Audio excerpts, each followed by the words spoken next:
문제가 생기고 고난이 닥치면은 우리가 할 수 있는 일이 무엇인가? 일단 고민하겠죠. 걱정도 하고 여러 가지 방법을 찾으려고 발버둥 치면서 또 어디 혹시 도움의 손길이 없는지 이리저리 뛰기도 할 겁니다. 사람이 할 수 있는 방법들을 다 구사해도 여전히 그 문제가 풀려지지 않는다면 이제 드디어 하나님께 기도를 하기 시작할 겁니다. 물론 이제 기도부터 하시는 분도 분명히 있겠지만 내용적으로 말씀을 드리는 것입니다. 기도 중에는 뭐 철야 기도도 하기도 하고 새벽 기도도 하고 금식 기도를 하기도 하고 헌금도 또 드리고 뭔가 잘못한 것에 대한 회개, 반성 이런 것도 해보고 또 그러는 중에 눈물도 많이 흘리고 가슴을 치기도 하면서 하나님께 매달리는 그런 시간을 가질 것입니다. 그래서 해결이 되면 좋은데 인생이란 게 그런 식으로 해도 풀려지지 않는 경우도 상당히 많다는 것을 우리는 이미 욥기가 아니더라도 우리 인생 속에 경험을 해서 알고 있습니다. 적어도 하나님 안에서 우리가 할 수 있는 것들을 다 해보고 나서도 그럼에도 이게 여전하다 그러면 이제 그걸로 끝나는 것인가? 최후로 할 수 있는 그 무엇이 혹시 없을까? 내가 다 해봤다라고 생각하는데 더 이상 할 게 없을 때 근데 그럼에도 마지막으로 할 수 있는 그 뭔가가 또 있단 말인가? 성경을 보면은 할 거를 다 해보고 마지막으로 남은 그거 하나를 하는 것으로 신앙의 승리를 맛본 사람들이 수두룩합니다. 그게 뭐냐? 기다림이라는 겁니다. 믿음의 조상인 아브라함의 대표적인 믿음, 그 기다림이죠. 75세의 아브라함에게 하나님이 나타나서 너로 큰 민족을 이루게 하고 창대하게 한다. 그렇게 말씀을 하셨는데 99세가 되도록 자녀 한 명 없는 그런 인생을 살게 하십니다. 얼마를 기다렸냐면 75세에서 99세는 24년을 기다렸어요. 24년 동안 하늘의 별과 같이 그 말씀을 품고 밤하늘을 계속 바라본 거죠. 여러분 하루 이틀 바라본 별들이 아름답지 24년을 밤하늘의 별만 본다고 생각해 보세요. 아무것도 현실에서 이루어진 것 없이 별만 보래요. 그렇게 24년 보고 있으면 아마 별만 보면 짜증이 날 거예요. 아브라함은 아마 별 사탕도 안 먹었을 겁니다. 이번 주에 저는 양산에 있는 감림산 기도원에 다녀왔습니다. 밤하늘에 별이 얼마나 밝고 초롱초롱한지. 근데 인천에서는 이게 별을 쉽게 볼 수 없잖아요. 근데 아마 인천에서도 매일 밤에 막 밝은 별들을 볼 수 있었다면 그 기도원의 별빛이 별로 그렇게 감흥이 없었을 것 같습니다. 하여간 아브라함에게는 24년을 하늘의 별을 보게 하시면서 이 땅의 자녀는 아예 한 명도 없게 하시는 그 진한 기다림을 그걸 겪어내게 하셨다는 것입니다. 기다림이라는 것은 내가 나의 의지를 가지고 이제는 기다림이라는 것도 있다 하고 그러니까 이 기다림이란 도구를 한번 이제부터 이용을 해봐야 되겠다 그렇게 결정하고 하는 것이 아닙니다. 기다림은 그냥 기다림만 남아있을 뿐이에요. 그거밖에 할 수 없어서 그거밖에 없어서 그걸 뭐 굳이 하려고 해서 하는 게 아니라 그냥 남은 게 그겁니다. 그런데도 그 기다림을 하나님은 우리 신앙의 마지막 단계로 여기신다라는 것을 오늘 깨달으셔야 한다는 거예요. 노아도 마찬가지죠. 방주 만들어라. 이 땅을 물로 썰어버릴 거니까 준비해라. 그러면은 배를 만들어 가면서 한 1년쯤 지나면 뭔가 이렇게 먹구름도 나타나고 번개도 좀 치고 홍수 비스무리한 거라도 이렇게 보이고 그래야죠. 무려 120년 동안을 햇볕은 쨍쨍 모래알은 반짝 그런 거잖아요. 가끔 소나기는 좀 왔겠죠. 120년 기다린 겁니다. 근데 그거 노아가 기다리고 싶어서 아예 작정하고 기다린 겁니까? 앞으로 내가 120년은 기다려 봐야겠다. 그래서 이제부터 기다릴 거야. 그렇게 의지를 발휘해서 안 기다려도 되는데 억지로 의지를 발휘해서 120년간 계획하고 기다린 겁니까? 아니죠. 그냥 기다리는 거 말고는 할 수 있는 게 없는 거잖아요. 그런데 하나님은 그것을 믿음의 영역으로 보신다는 겁니다. 아브라함이나 노아나 그 기다리는 동안이 막 기쁘고 행복했겠습니까? 아브라함 같은 경우는 주변에서 막 아들 낳고 딸 낳고 더군다나 이방 족속들도 막 순풍순풍 잘만 낳고 살면서 주변에서 뭐라고 그러겠어요? 당신 이제 나이도 들었는데 애를 못 낳는 거 보니까 하나님이 말만 했지 좀 이상한 거 아닙니까? 어디 가서 보약이라도 좀 드시든지 치료라도 받아야 되는데 정 안 되면 입양이라도 하시든가 그래야지 하나님이 약속하셨다고 그래 놓고 그렇게 기다리기만 하면 될 게 아닌 것 같은데요. 주변에서 그런 소리 안 했겠냐 이 말이에요. 노아도 마찬가지죠. 허구한 날 배 만든다고 망치질하고 못질하고 톱질하고 120년을 살면서 주변에서 뭐라고 그러겠어요. 저 사람 참 뻘짓한다. 저 힘으로 농사나 짓고 가축이나 더 키우지. 저거 만든다고 저 온 가족들이 뭔 고생을 저렇게 하면서 살게 하냐고. 미친 거 아니냐고. 이 세상이 뭐 물로 다 쓸어버린다고. 안 그랬겠냐 이 말이에요. 성경에는 그렇게 기다림을 요구하시고 기다림을 통해서 믿음의 열매를 허락하시는 경우가 얼마나 많은지 모릅니다. 여러분이 오해하지 말아야 될 것은 기다림 자체가 어떤 신앙인이라도 누구나 다 그 단계까지 가야 완성되고 해결된다. 그 말을 하는 게 아닙니다. 여러분의 대부분의 인생의 문제들은 기도 하나로도 충분히 해결함을 받을 수 있어요. 그런데 어떤 특별한 사항에 대해서는 기다림이라는 신앙을 요구하시는 특수 분야라는 게 있다라는 거예요. 어떤 경우에 기다림을 요구하느냐? 여러분 욥기의 주제가 뭡니까? 단련이죠. 그런데 단련은 사람이 그걸 일부러 받고 싶어 갖고 작정하고 나 이제부터 단련 받을 거야. 정신 차리고 살아야 되니까 단련부터 받을 거야. 그렇게 계획하고 받는 단련은 없습니다. 부지불식간에 잘 살고 있는데 느끼기도 전에 의식하기도 전에 하나님의 특별한 작정하심이 선포된 인생, 하나님의 작정이 선포된 인생이 그건 내가 만든 게 아니에요. 그 인생에게 하나님이 친히 시행하시는 영적인 훈련이라는 거예요. 저기 목숨 걸고 불같이 기도하면 그 기도가 참 중요하다고 기도가 해법이라고 많이 들었는데 진짜 목숨 걸고 불같이 기도하면 기다릴 필요 없이 하나님이 즉각 손대 주시고 그런 거 아닌가요? 그렇게 묻는 사람도 있을 거예요. 여러분이 목숨 걸고 불같이 기도한 적도 없으면서 그렇게 말하는 사람이 분명히 있을 겁니다.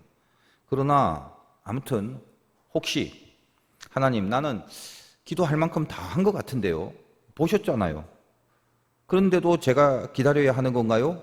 혹시 그렇게 질문을 하신다면 사력을 다해 기도를 해도 기다림이 필요한 경우는 분명히 있다라고 말씀을 드립니다. 방금 예를 들었던 아브라함이나 노아나 그 외에도 성경에 등장하는 수많은 사람들이 이 기다림을 통과하게 하시는 경우가 참 많았어요.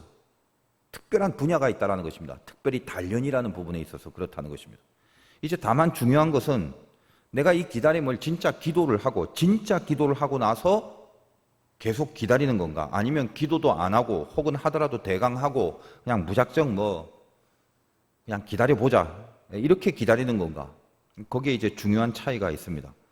오늘 성경이 말하는 기다림은 충분한 기도 끝에 혹은 여전히 불같은 기도를 하면서 그 과정 가운데서 기다림, 그 과정을 기다리는 그 단계가 중요하다는 것을 말하고 있다는 것입니다. 좀 쉽게 정리를 하자면 여러분 신앙 안에서 기다림이라는 거 분명히 중요하죠. 기다림은 두 종류인데 불신앙적인 기다림이 있고 신앙적인 기다림이 있다는 거예요. 오늘 말씀 주제가 욥의 기다림이란 그 부분, 이건 당연히 신앙적인 기다림이겠죠. 우리 신앙의 마지막 단계에서 하나님이 기다리게 하시는 그 섭리로 기다리게 되는 그 기다림, 그것이 신앙적인 기다림이고 그것이 필요하다는 것입니다. 그렇다면 불신앙적인 기다림이 뭐냐? 기도가 충분하지 않아요. 인간적인 생각과 판단이 앞서서 마음이 자꾸 이렇게 조급해지는 상태로 기다리는 것, 그게 불신앙적인 것입니다. 그러나 충분한 기도가 있고 여전히 지금도 기도 중에 있으면서 기다리고 있는 그 기다림은 마음에 조급함이 없어요. 기다림 자체가 어떤 신앙적인 가치를 계속적으로 뿜어내고 있는 그런 기다림을 말하는 것입니다. 여러분 지금 혹시 기다리고 있는 거 있습니까? 다 있겠죠. 마음을 살펴보세요. 이 기다리는 동안 나에게 조급함이 더 크냐 아니면 평안이 더 크냐, 그걸로 판단하면 여러분의 기다림의 본질이 뭔지 그게 선명해집니다. 어차피 기다리는 것 말고 아무것도 할 수 없는 그런 단계가 되었다면 적어도 불신앙의 기다림이 아니라 하나님이 요구하시는 그 기다림 속에 있어야 될 것 아닙니까? 그럼 결국 조급함이냐 평안함이냐 그 싸움을 안에서 판단해야 되고 그거를 해내야 된다는 거예요. 물론 조급함과 평안함이 막 헷갈리면서 그 사이에 여러 가지 갈등이 일어나는 경우도 있습니다. 대표적으로 아브라함도 마찬가지죠. 허구한 날 하늘의 별만 보다가 지치고 짜증나서 에라이 모르겠다, 별들에게 물어봐. 그러면서 애굽으로 내려가잖아요. 거기는 내려가면 안 되는 곳입니다. 그러다가 하갈을 얻고 이스마엘을 낳아버리죠. 여러분이 이 하갈이 언급되는 창세기 16장 1절에 보면 어떻게 표현되어 있냐면 아브라함의 아내 사레는 출산하지 못하였고 그에게 한 여종이 있으니 애굽 사람이요 이름은 하갈이라 이렇게 되어 있어요. 그러니까 여러분 많이 들었겠죠. 하갈, 이스마엘. 그럼 하갈이 어디 사람이라고요? 애굽 사람이요 이름은 하갈이라. 어디서 갑자기 하갈이 나온 거예요? 그러니까 아브라함이 가서는 안 되는 애굽으로 갔을 때 하나 이렇게 데리고 나온 게 하갈이라 이겁니다. 우리가 알다시피 아브라함은 이 하갈을 통해서 이스마엘을 낳았는데 그게 이슬람교의 시초가 된 거잖아요. 한 번 잘 기다리지 못하고 불신앙적으로 기다리다가 삐딱하게 조급해 하다가 큰 실수 한 번 한 거죠. 그래서 우리가 늘 들었던 익숙한 설교 제목 중에 뭐 서두르면 이스마엘, 기다리면 이삭. 얼마나 많이 들어본 그 설교 제목입니까? 아브라함이 누구죠? 믿음의 조상이고 믿음의 샘플이에요. 많은 믿음의 사람들이 아브라함의 믿음을 본받기로 작정하시고 하나님이 세운 그 사람이 아브라함인데 그 하나님이 아브라함을 대강 만드시겠어요? 반드시 단련시키겠죠. 그래서 아브라함에게 기다림을 요구하시고 기다림의 신앙의 단계까지 그렇게 키워 나가시는 것입니다. 그와 동시에 마귀가 그걸 모를 리가 있겠습니까?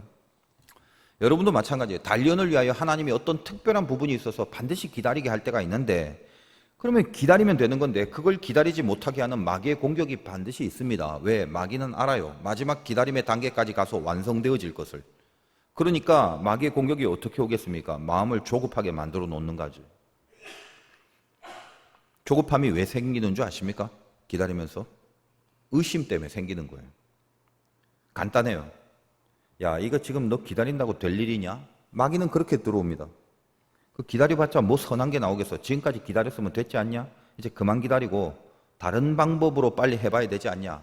내가 보니까 너 기도할 만큼 했고 기다릴 만큼 기다렸으니까 더 이상 하나님에게 소망과 기대를 걸지 마라. 그렇게 쑥 들어와 버리면 생각에 의심이 생겨지고 의심이 생기는 순간 가슴이 조급해지기 시작하면서 결국 그러면요 하나님의 이 큰 섭리의 노정 이걸 이탈하게 되는 거예요. 혹시 여러분 중에도 조급해져 갖고 불신앙의 기다림 속에 있다거나 이스마엘을 낳은 사람도 있을 거예요. 그러나 다시 신앙적인 기다림으로 바꿔서 돌아와야 되는 것입니다. 아브라함이 결국 실수는 했지만 이스마엘 사건 속에 큰 깨달음이 생기지 않습니까? 그래서 다시 신앙적으로 기다림으로 그 신앙적 기다림으로 다시 돌아와서 결국은 이삭을 낳게 되잖아요.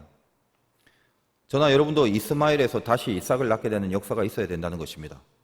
조급함이 생기는 건 인간적으로는 이해는 되잖아요. 이해는 되죠. 그러나 평안함이 이 조급함을 누를 수 있을 정도로 기다림을 지켜나갈 수 있어야 된다는 것입니다.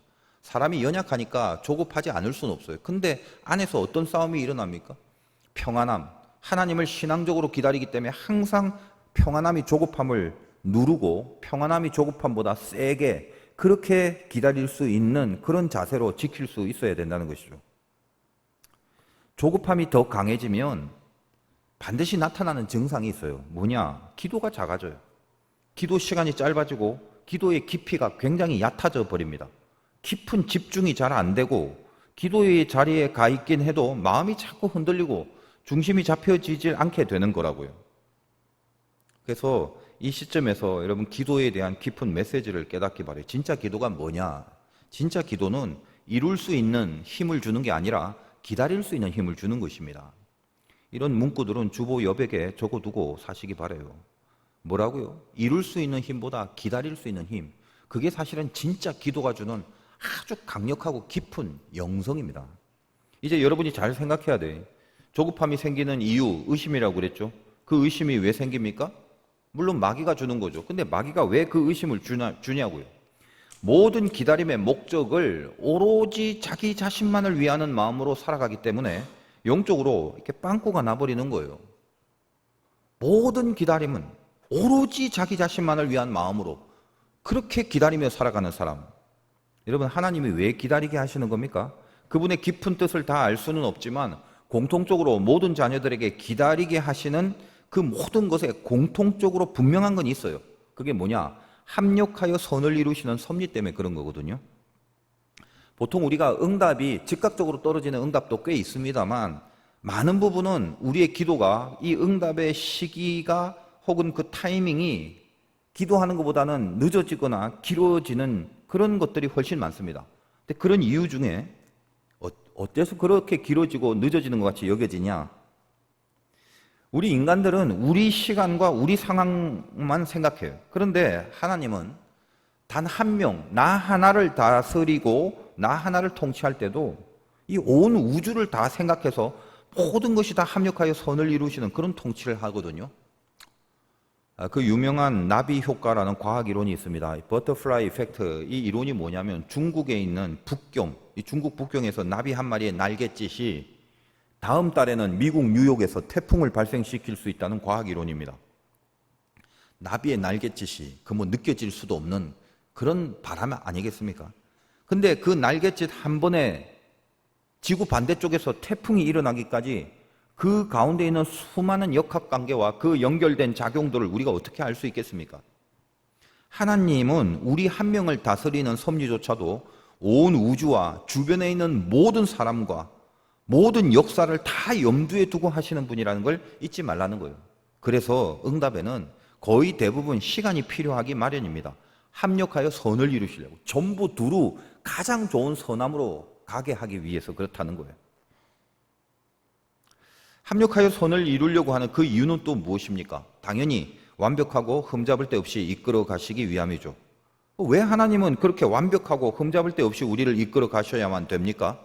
간단하죠. 우리를 사랑하시니까 가장 좋은 곳으로 가장 완벽하게 이루어내시려는 거죠. 자기가 사랑하는데 그걸 가장 좋은 곳으로 가장 완벽하게 그렇게 해주고 싶지 않겠어요? 하나님이 나를 사랑한다는 그 사랑 얼마나 기독교에서 많이 언급된 그런 단어입니까? 저는 제가 쓰는 용어로 하나님이 우리를 사랑하시는 그 사랑을 그냥 사랑이 아니라 지독한 사랑이다 이런 표현을 자주 합니다. 왜냐? 내가 하나님의 사랑을 나 싫어 거부하거나 이해는 하는데 저는 하나님 사랑받기 싫어요. 너무 지독하게 사랑하지 마세요. 그냥 대강 무관심 하셔도 좋으니까 뭐 연단, 기다림, 단련 그런 거 좀 없이 그냥 좀 편하게만 좀 냅두세요. 우리가 우리 편에서 혹시 그렇게 탄원을 한다 해도 나의 그런 의지와는 상관없이 하나님은 우리를 끝까지 죽도록 영원히 당신의 아들을 죽이시기까지 절대 우리를 향한 그 사랑을 포기하지 않으신다는 거예요. 그래서 저는 그 하나님의 사랑을 지독한 사랑이다 그렇게 표현을 합니다. 요한복음 11장에 보면 죽은 나사로를 살리는 예수님의 기적 사건이 나옵니다. 이 중에 나사로는 또 누구야 하는 분들은 예배 마치고 사무실에 가서 신약 통독 신청하시기 바래요. 그 사건의 미스테리가 뭐냐? 나사로의 누이들이 나사로가 병들었다고 주님 빨리 오셔서 치유해달라고 그랬는데 일부러 예수님은 나사로가 죽을 때까지 기다리고 나서 죽고 나서 그 다음에 가십니다. 그래서 나사로의 누인 마르다가 주님을 보자 어떻게 얘기를 합니까? 주님이 여기 계셨더라면 오라비가 죽지 않았을 텐데 이미 죽어버렸어요. 왜 늦게 오세요? 그러잖아요. 그 사건에 보면 요한복음 11장 6절에 이렇게 되어 있습니다. 나사로가 병들었다 함을 들으시고 그 계시던 곳에 이틀을 더 유하시고 하루라도 빨리 가야 되는데 병들었다 함을 들으시고 아직 안 죽었어요. 병들었다는 것을 들으시고 그 계시던 곳에 이틀을 더 유하시고 무슨 말이죠? 일부러 기다린 거예요. 기다린 거. 왜 기다리신 건데? 주님이 나사로를 아플 때 고치신 게 아니라 완전히 죽은 후에 다시 살려내심으로 나사로뿐만 아니라 그의 가족뿐만 아니라 주변의 모든 이들에게 부활의 깊은 생명의 원리가 뭔지 그것을 메시지화하려는 깊은 의도가 있었기 때문이라는 걸 우리는 알고 있습니다. 나사로 한 명을 위한 병고침의 치유 정도가 아니라 그걸 죽은 데서 다시 살려내심으로 합력하여 선을 이루시는 대표적 사건이 이 나사로를 살리신 사건이거든요. 그런데 이틀을 예수님이 더 기다렸다라고 표현된 그 요한복음 11장 6절 바로 앞 5절에 왜 이틀을 기다렸는가에 대한 이유를 아주 선명하게 성경이 밝히고 있습니다. 5절에 이렇게 돼 있어요. 예수께서 본래 마르다와 그 동생 나사로를 사랑하시더니 그리고 나서 6절에 가서 이틀을 더 유하셨다 이렇게 되는 거예요. 그러니까 우리가 어떤 것을 알 수 있습니까? 아시겠어요? 기다림이라는 걸 사랑하시기 때문에 가장 좋은 곳으로 모든 자들이 합력하여 선을 이루시게 하는 섭리로 통치하시려고 기다리셨다는 겁니다. 그렇다면 동일하게 우리 기다림이 정말로 신앙의 기다림이 되려면 우리가 해야 될 게 뭐냐 말이죠. 나를 사랑하사 합력하여 선을 이루시는 그 하나님을 믿고 기다려야 되겠죠. 막연한 것이 아니라 합력하여 선을 이루시는 그 하나님, 나를 사랑하기 때문에 합력하여 선을 이루셔서 가장 완벽하고 가장 좋은 곳으로 해주려고 하는 그 하나님을 기다려야 되는 거죠. 쉽게 말하면 내 문제만 내 바램대로 내 뜻대로 딱 해결되면 그게 최고다. 오로지 나만 위해서 기도하고 나만 위해서 기다리고 내 바람이 이루어지기만을 노리면서 그러면서 기다리는 건 이것은 절대로 신앙적인 기다림이 아니란 말이죠. 그렇게 기다리는 사람은 분명히 끝까지 기다리질 못해요. 금방 조급해져서 평안함이 하나도 없이 다 날아가 버리고, 비유를 들자면 마치 똥 마려운 강아지처럼 안절부절하다가 결국 낙담과 체념으로 서성거리다가 결국은 빗나가게 되는 거란 말입니다. 하나님이 기다림을 요구하는 이유는 이 욥기의 주제에 순금, 정금, 그 순금의 믿음을 만들기 위함이거든요. 순금이 되려면 내 안에 불순물, 불신앙의 요소들 그 철저히 죽이고 없애버리고 온전한 확신으로 믿을 수 있는 그 믿음을 말합니다. 그게 순금의 믿음이죠. 여러분 그 스스로를 잘 한번 생각해 보세요. 이 시간에 믿습니까 하면 아멘 그러겠지만 제 경험상 목회해 보니까 알겠어요. 제대로 온전히 믿는 믿음 좀처럼 보기가 힘들었습니다. 믿는다 말은 합니다. 근데 누굴 믿어요? 가만 보니까 결국은 나를 믿고 내가 가진 걸 믿더라고요. 여러분 기도가 평안을 줍니까? 여러분 통장의 잔고와 내가 아는 인맥이 그것이 평안을 줍니까? 솔직히 말해보라고요. 철저히 내가 죽기 전에는 절대로 온전한 믿음이 생길 수 없다는 걸 알게 되는 거예요. 그래서 이 믿음의 길이라는 게 쉬운 듯 하면서도 무지하게 어려워요. 왜? 우리 죽는 거 싫어하거든요. 내가 이렇게 약해지는 거, 내가 나를 부인하는 거, 막 내가 바닥까지 내려가는 거 이런 거 싫어하거든요. 어떻게든 살려고 하잖아요. 그러면 살려고 하는데 그게 뭐가 나빠요? 살려는 게 나쁜 거예요? 하나님의 자녀들은 명심해야 돼요. 절대 우리는 세상 사람과 다르잖아요. 구별됐다며요. 우리는 사는 게 아니라 분명히 말씀드립니다만 다시 사는 거예요. 우리 생명은 부활이라고요. 그럼 부활이 뭔데? 내가 죽어서 하나님이 살려주시는 거, 그것이 부활이거든요. 부활을 경험하지 못한 사람은 십자가를 통과하지 못한 사람이잖아요. 근데도 우리는 다시 살려고를 안 하고 그냥 살려고만 해요. 그냥 살려고 하는 건 세상 사람들이 그 살려고 하는 발버둥과 똑같단 말이죠. 우리는 그냥 사는 게 아니라 내가 죽어서 하나님이 살려주시는 그 부활의 다시 삶을 살아가는 그 인생이죠. 수영 못한 사람이 물에 빠져갖고 허우적거릴 때 구조대원들이 무조건 물에 들어가서 바로 구하지 않습니다. 많이 들어봤죠. 왜? 이 수영 못하는 사람들은요, 죽어라. 어떻게든 살라고 수영도 못하는 게 그냥 허우적거리고 힘이 남을 때는. 근데 그 수영 못하는 사람이 허우적거릴 때는 옆에 갔다가는 살겠다고 막 구조대원 잡아당기고 막 같이 물에 빠져 죽는 것처럼 구조가 안 된다는 거예요. 결국 같이 빠져 죽게 되는 거죠. 그래서 어떻게 합니까? 구조대원이 멀리서 기다려요. 기다리다 거의 자기 힘이 다 빠지고 거반 죽게 돼서 자기 힘을 못 쓰게 될 때까지 기다린다고요. 그리고 나서 가서 그 옆에 머리를 잡고 그때는 순순히 끌려와서 살려내잖아요. 이 원리가 사실 우리에게도 동일합니다. 우리 기다림이 하나님이 바라시고 요구하시는 그 기다림, 진짜 신앙의 기다림이 되려면 불신앙의 기다림이 아니라 여러분의 기도가 줄어들면 안 되는 거겠죠. 그리고 내가 나를 죽여서 하나님이 나를 살리시는 그 경지까지 가는 다시 사는 인생이 돼야 되기 때문에 우리가 이 기다리는 동안 어떻게든 나만 위하고 내가 살려고 하고 다른 거 하나도 없이 오직 나의 뜻만 이루어지길 바라고 노리면서 기다린다는 그 기다림이라는 건 애초부터가 하나님이 바라시는 이 본질적인 신앙의 기다림이 절대 될 수 없다라는 거예요. 근데 많은 사람들의 기다림이 대부분 그렇게 기다립니다. 그래서 오늘 메시지가 굉장히 중요한 거예요. 여러분 일단은 점검해 보세요. 기다림 가운데 하나님이 바라시고 요구하는 기다림, 그렇다면 여러분의 기도가 계속적으로 살아있어야 되는데 기도가 줄어들면 안 되는 거 아니겠습니까? 이번에 기도원에서 제가 기도를 하고 오면서 추석 지나고 특별 새벽기도 해야 되겠다. 계시를 한번 받았어요. 어떤 주제를 할까? 하나님이 제 마음에 주는 건 한 글자, 딱 하나. 불. 그냥 불이에요. 그래서 불의 위력이 뭔지를 경험하는 은혜가 있기를 바라면서 미리 준비하시라고 말씀을 드립니다. 여러분의 영적 상태를 봐서 할지 안 할지 몰라요. 다시, 기도 없이 기다리는 거 의미 없어요. 여러분이 뭘 기다리고 있는지, 진짜 하나님이 요구하시는 기다림이 있는지는 내 기도 상태를 보란 말이에요. 조급합니까, 여러분 마음속에? 아니면 뭔가 평안합니까? 적어도 평안함이 조급함을 압도하고 있습니까? 그런 사람들은 기도 속에 있는 사람이에요. 아무튼 불을 받기 바라고, 제가 이번에는 기도하면서 기도가 참 힘들다는 생각이 들었어요. 이유는 뭐 제가 잘 알죠. 몸이 안 받쳐주더라는 거예요. 무릎 꿇고 있는 게 왜 그렇게 힘든지 예전 같지 않다는 생각이 들어요. 제가 예전에는 산에서 막 3시간 동안 하반신이 마비가 될 정도로 기도를 해도 괜찮았던 체력이었는데 이제는 몸이 따라가지 못하는 걸 느끼니 왠지 그 서글퍼지더라고요. 아시겠어요, 여러분? 기도를 해보셔야 알지요, 그죠? 더군다나 제가 기도원 집회에서 그 은혜를 받으려고 열심히 집중해서 강사 목사님들의 막 설교도 제가 이거 설교만 하다가 설교를 듣는 자리에 있으니까 어찌 그렇게 행복한지요. 여러분 되게 행복한 거예요, 지금. 아시고는 앉아 계세요, 좀. 얼마나 기쁜지 막.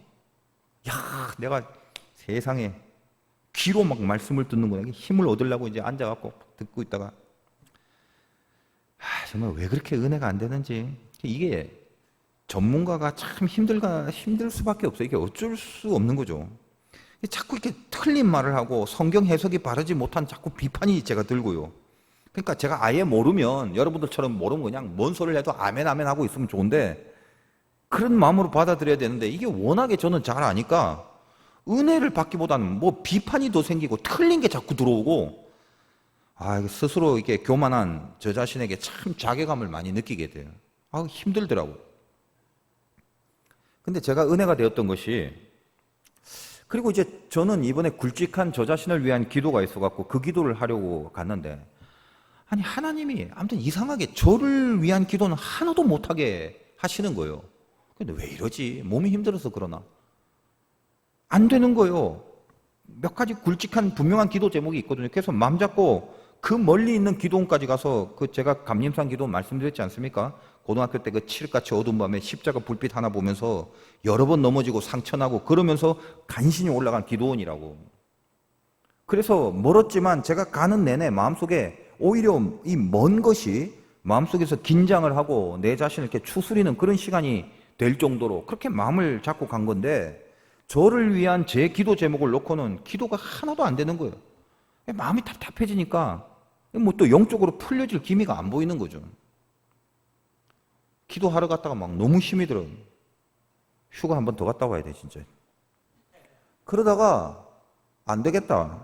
내가 내 기도로 지금 안 되니까 뭘 할까? 거기까지 갔는데 그러다 이제 안 되겠다. 내가 원래 순서를 제 기도 끝나고 이제 중보 기도를 하려고 그랬는데 중보 기도를 해야지.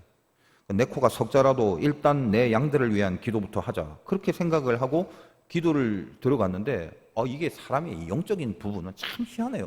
갑자기 이렇게 성령께서 이끄시는 그런 것들이 있으면 이거는 인간의 생각과 이제 다른 거죠. 갑자기 막 가슴이 뜨거워지는 거예요. 그냥 빨려 들어가는 거예요. 줄곧 중보 기도만 하는데 얼마나 이렇게 깊이 들어가는지. 여러분 혹시 이상하게 일이 잘 풀리네? 혹시 그런 역사가 있으면 여러분이 잘나서 그런 게 아니라 제가 혼신의 힘을 다해서 기도해서 그렇게 된 거라고 인정을 하시기 바랍니다. 웃으라고 하는 말이니까 째려보지 마세요. 결론, 여러분 더 이상 내가 할 것이 없다, 아무것도 이제는 할 것이 없다라고 생각되는 그런 경우들이 있죠. 그때는 기다림이 필요할 때라는 것, 그리고 기다림밖에 없다, 그리고 그 기다림도 하나님은 믿음의 영역으로 보신다는 거 명심하세요. 그리고 그 기다림이 정말 하나님이 바라시는 신앙의 기다림이 되려면, 불신앙의 기다림이 아니라 믿음의 기다림이 되려면 내 안에 기도가 줄어드는 경우를 허용하면 안 됩니다. 더군다나 나의 바람만을 위하고 내가 잘되기 위함만을 노리면서 기다리는 건, 그거는 하나님이 단련시키려고 하시는 기다림의 내용이 아니라는 것을 알아야 돼요. 그럼 어떻게 해? 중요한 걸 가르쳐 드릴게요. 물론 자기를 위한 기도 하지 말라는 거 아닙니다. 자기를 위한 기도는 당연히 계속 해야 되겠지만 그 기다림이 믿음의 기다림인 이상 성령께서 이상하게 나를 이끄는 어떤 것이 있어요. 그게 뭐냐? 내가 아플 때 기도하고 내가 아플 때 이 치유를 기다리고 있는 동안도 나보다 더 아픈 사람을 위해서 기도해 줄 수 있어야 된다는 거예요.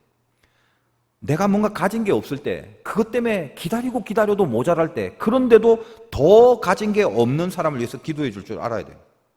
내가 낙담이 될 때 더 힘들어하는 사람을 위해서 기도해 주면서 기다릴 줄 알아야 한다는 것입니다. 왜냐?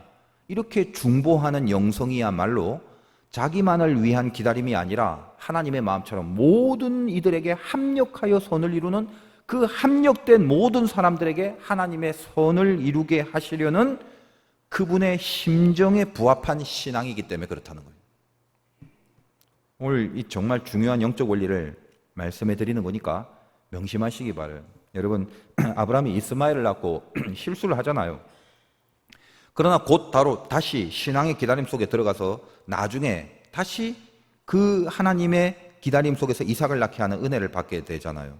그 이삭을 낳는 장면이 어디냐면 창세기 21장에 있습니다. 창세기는 찾기 쉬우니까 성경 제일 앞에 21장 한번 찾아보세요. 21장 1절에서 3절이 아주 역사적인 사건이죠. 아브라함이 이삭을 낳는 사건이란 말이에요. 자, 이렇게 되어 있습니다. 21장 1절에 여호와께서 말씀하신 대로 사라를 돌보셨고 여호와께서 말씀하신 대로 사라에게 행하셨으므로 사라가 임신하고 하나님이 말씀하신 시기가 되어 노년의 아브라함에게 아들을 낳으니 아브라함이 그에게 태어난 아들 곧 사라가 자기에게 낳은 아들을 이름하여 이삭이라 하였고 성경 역사에 무지하게 비중이 있는 사건입니다. 아브라함이 이삭을 낳는 사건. 왜? 그건 약속의 시작입니다. 그게. 아시겠죠? 지금 우리 하나님을 섬기는 민족이 이렇게 많아진 그 초창기 약속의 첫 시작, 첫 열매, 그게 아브라함이 이삭을 낳는 사건입니다. 굉장히 중요해요. 그런데 너무나도 중요한 영적 원리가 바로 이 21장 앞 20장의 말미에 게시되어 있다는 것입니다. 자, 20장은 무슨 사건이냐면 아브라함이 블레셋에 가서 블레셋 왕 아비멜렉, 애굽의 왕은 통칭 바로라고 그러고 블레셋의 왕은 통칭 아비멜렉이라고 그래요. 이 아비멜렉에게 또 아내를 누이라고 속이는 일이 벌어집니다. 그리고 하나님이 또 비슷하게 바로 왕에게 나타난 것처럼 비슷하게 아비멜렉의 꿈에 나타나서 자초지종을 말하고 너 사례 건드리지 마 그렇게 얘기합니다. 아비멜렉도 난 몰랐어요. 그래 안다 야 그러니까 어쨌든 걱정하지 마 건드리지 마 하나님이 그러시죠. 그리고 아비멜렉에게 아브라함과 사라를 무사히 돌려보내라고 명하시면서 아비멜렉에게 뭐라고 하냐면 너 이 아브라함이 누군지 아냐 하고 아브라함을 친히 하나님이 소개를 해요. 어떻게 소개하냐? 20장 7절이에요. 이제 그 사람의 아내를 돌려보내라. 그는 선지자라. 그가 너를 위하여 기도하리니 네가 살려니와. 누구라고요? 아브라함은 너를 위해 기도하는 사람이라는 거예요. 그리고 아까 읽었다시피 이삭을 낳게 되는 그 사건 21장 바로 직전에 있는 20장의 말미를 보면 20장 창세기 20장 17에서 18절 이렇게 적혀져 있습니다. 아브라함이 하나님께 기도하매 하나님이 아비멜렉과 그의 아내와 여종을 치료하사 출산하게 하셨으니 여호와께서 이왕의 아브라함의 아내 사라의 일로 아비멜렉의 집의 모든 태를 닫으셨음이더라. 무슨 말입니까? 태의 문이 닫혀 있었어요. 아비멜렉이. 이 블레셋 왕인 아비멜렉도 애를 못 낳고 있었단 말이에요. 그런데 태의 문이 닫혀 있는 아비멜렉을 위해서 아브라함이 뭘 했다고요? 중보의 기도를 지금 했대잖아요. 지금 아브라함도 자기도 애가 없어서 기다리고 있는데 지코가 석자인데 자기만을 위한 기도가 아니라 아비멜렉의 태를 열어달라고 기도를 하는 장면이란 말이에요. 이게 얼마나 중요한 영적 원리인지 아셔야 돼요. 그리고 나서 이 중보의 기도 후에 바로 21장에 와서 드디어 이삭을 낳게 하시는 사건으로 이어지고 있다는 것입니다. 아비멜렉이 이방의 왕인데 이 사건을 통해서 은혜를 체험해버리죠. 무슨 말이죠? 모든 기다림이라는 거니 합력하여 선을 이루게 하시는 하나님의 뜻을 이루기 위해서 아브라함에게도 기다림을 요구하시잖아요. 아브라함이 달랑 이 문제를 기다림 없이 해결했다고 하면 그 외의 모든 것에 함축되어 있고 펼치시려는 하나님의 그 모든 섭리의 뜻, 합력하여 선을 이루는 섭리의 뜻이 어떻게 이루어질 수 있었겠어요? 아비멜렉은 아마 하나님이란 존재도 몰랐고 그분이 주시는 은혜가 뭔지도 모르고 그렇게 끝났겠죠. 그러나 이 기다림 속에 아브라함에게 자기보다 더 못한 자, 자기보다 더 힘든 자, 직호가 석자인데도 다른 사람을 위하는 중보를 이 기다림 속에 시킴으로 모든 것이 합력하여 선을 이루는 하나님의 코드와 맞게 되는 겁니다. 제가 이번에 기도원 가면서 몇 분에게 이제 기도 제목을 요청받고 기도를 아무튼 뜨겁게 해드렸는데, 그 중에 제가 이렇게 그 기도의 내용을 보면서 가슴이 참 뜨거워지는 기도를 하게 된 것이 있습니다. 다 깊숙이 정말 간절하게 했지만 그 중에 더 제 마음이 뜨거워지는 부분이 뭐냐, 그 기도를 부탁하시는 분의 그 사정과 상황을 뻔히 제가 다 아는데 저에게 부탁한 기도 제목이 그 사람 자기 자신을 위한 기도가 아니라 다른 사람을 위한 기도로 간절히 하면서 그런 기도 제목을 부탁한 분들이 있더라는 거예요. 근데 이상하게 그런 기도는 제 안에서 성령이 더 뜨겁게 기도를 시키는 그런 경우가 있더라는 것입니다. 왜요? 하나님의 심정이 서려 있는 기도이기 때문에 그래요. 합력하여 선을 이루게 될 줄을 제가 확신합니다. 여러분의 기다림이 막연하거나 조급함이 아니길 바라요. 기다리는 동안 오히려 더 뜨겁고 기다림 자체가 오히려 더 평안해지는 그런 열매를 받아 누리는 그런 기다림으로 지속될 수 있기를 바랍니다. 오늘 기다림에 대한 메시지는 욥의 핵심 신앙이었어요. 여러분, 욥기 집에서 다 100번 이상 읽었으니까 긴 설명할 필요가 없죠. 욥기 14장은 12장과 13장에 이어지는 오늘 14장은 욥이 자기 친구들에게 변론하는 첫 번째로 종합판입니다. 1절에서 6절까지 한 부분인데 무슨 말을 할 건가? 대표적으로 1절만 딱 보세요. 1절에 뭐라고 되어 있습니까? 여인에게서 태어난 사람은 생애가 짧고 걱정이 가득하다. 이렇게 인생을 한마디로 함축적으로 요약한 구절이 있을까요? 인생이 뭐라고요? 여인에게서 태어난 사람. 우리 다 여인에게서 태어났죠. 무슨 말입니까? 인생이 뭐냐? 짧고 걱정이 가득하다. 그게 인생이라는 거예요. 여러분, 인생 짧잖아요. 근데 걱정이 가득한 거예요. 그게 인생이에요. 얼마나 맞는 말입니까? 이 아무것도 아닌 나를, 이 인간을 왜 그렇게 집중적으로 하나님 다루고 계세요? 그게 6절입니다. 그에게서 눈을 돌이켜 그가 품꾼같이 그의 날을 마칠 때까지 그를 홀로 있게 하옵소서. 품꾼이라는 것은 종일 일하고 집에 가서 이제 마지막으로 안식하고 집에선 편하잖아요. 그러니까 인생이 이렇게 짧고 걱정으로 가득한데 말입니다. 이 아무것도 아닌 나를 그렇게 막 너무 그렇게 집중적으로 보시지 마시고 그냥 이렇게 혼자 있게 품꾼처럼 그냥 냅두셔도 좋지 않겠습니까? 얼마나 힘들었는지. 7절에 나무는 희망이 있나니 찍힐지라도 다시 움이 나서 연한 가지가 끊이지 아니하며. 세상을 보니까 식물 같은 거는 뭐 찍히고 상처나도 또 다시 움트고 다시 살아나고 그러더라는 거요. 그러나 인간은 10절 장정이라도 죽으면 소멸되나니 인생이 숨을 거두면 그가 어디 있느냐. 인간이라는 건 죽으면 끝이더라는 거예요. 가만 보니까 저 나무처럼 다시 움이 트거나 그러지 않더라는 거예요. 근데 그런 인간이기 때문에 사람이 할 수 있는 건 아무것도 없더라는 거예요. 제일 잘났고 만물의 영장이고 그래봤자 저 나무들은 움이라도 다시 트고 생명이라도 다시 생기지, 인간이라는 거 장정이라도 죽으면 끝나버리고 있는 아무것도 안 한, 정말 할 수 있는 게 아무것도 없는 존재라는 거예요. 그러면 이제 어떻게 할 건데? 바로 이 시점에서 그럼에도 불구하고 오늘 욥의 핵심적인 신앙의 고백이 터져 나오죠. 오늘 핵심은 14절 15절입니다. 장정이라도 죽으면 어찌 다시 살리이까? 아무것도 할 수 없단 말이에요. 나는 나의 모든 고난의 날 동안을 참으면서 풀려나기를 기다리겠나이다. 주께서는 나를 부르시겠고 나는 대답하겠나이다. 주께서는 주의 손으로 지으신 것을 기다리시겠나이다. 여기 기다림의 믿음이 뽑아져 나옵니다. 19절에 보면 물은 돌을 닳게 하고 넘치는 물은 땅의 티끌을 씻어버리나 이와 같이 주께서는 사람의 희망을 끊으시니이다. 어떤 말이죠 이것이? 사람의 희망이 끊어지는 순간들이 온다는 거예요. 아무리 내 힘으로 내 것 갖고 하려고 바둥거려봤자 아무것도 할 수 없는 소망 자체가 끊어지는 순간들이 있습니다. 자기가 할 수 있는 것이 아무것도 없는 이때에 욥이 고난, 이 욥의 고난이 그런 거죠. 그때 욥이 뽑아낸 신앙이 뭐라고요? 그런 그때에도 나는 나의 모든 고난의 날 동안을 참으면서 풀려나기를 기다리겠나이다. 기다림, 이걸 하겠다는 거예요. 기다림을. 기다림이라는 거 참 멋진 믿음의 고백입니다. 오늘 이 메시지가 여러분에게 어떻게 다가가는지 잘 모르겠습니다만 여러분, 덜 믿으면 절대로 못 기다립니다. 분명히 믿으면 끝까지 기다립니다. 그리고 그 기다림의 과정 가운데서 오히려 이상하게도 평안함이 자기를 지켜주는 신비를 체험합니다. 현실은 해결이 안 된 게 분명한데 이상한 평안함의 신비가 나에게 드러나온, 그리고 그 기다림의 시간 속에 기도는 점점점 불이 되어가고 나를 위한 바램, 나만 위한 만족, 나만 위한 어떤 노림, 이런 게 아니라 나보다 힘든 누군가를 위한 기도들이 그 기다림 속에서 나를 움직이고 그 기도를 할 때 하나님의 마음이 같이 움직이게 하신다는 거예요. 그래서 결국은 합력하여 선을 이루는 그 아름다운 간증을 만들어내고야 만다는 것입니다. 어떻게 기다려야 되는지 말씀 가운데 깨달아서 승리하시기를 주님의 이름으로 축원드립니다.